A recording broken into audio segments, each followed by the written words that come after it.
ఈ కడవరి దినాల్లో మన విశ్వాసంలో ఎక్కడా కూడా మనం రాజీ పడ్డానికి వీలు లేదు.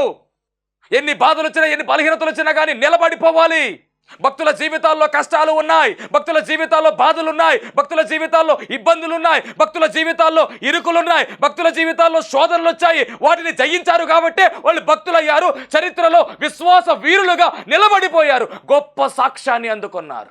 దేవునికి మహిమ కలుగును గాక.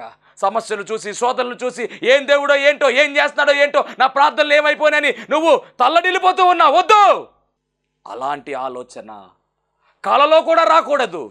సమస్యలు, శోధనలు ఎన్ని వచ్చినా శోధన సహించువాడు ధన్యుడు, శోధన సహించువాడు ధన్యుడు. దుఃఖపడువారు ధన్యులు, వారు ఓదార్చబడుదురని మత్తయి సువార్త 5వ అధ్యాయంలో కొండ మీద ప్రసంగంలో దేవుడు చెబుతూ ఉన్నాడు.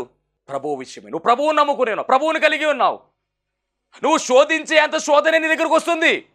దాన్ని జయించే శక్తి కూడా దేవునికి ఇచ్చాడు. సమస్య చూసి భయపడద్దు, శోధన చూసి భయపడద్దు. సమస్యను, శోధనను పరిష్కరించే దేవుని వైపు చూడు, ఆయన వైపు చూచి ప్రార్థించు చాలు.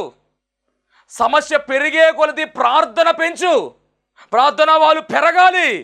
అంతేగాని ప్రార్థన చేయడం మానేసి కురింగిపోతూ, ఏడుస్తూ, చింతిస్తూ ఉంటే దానివల్ల ఉపయోగం లేదు తల్లి.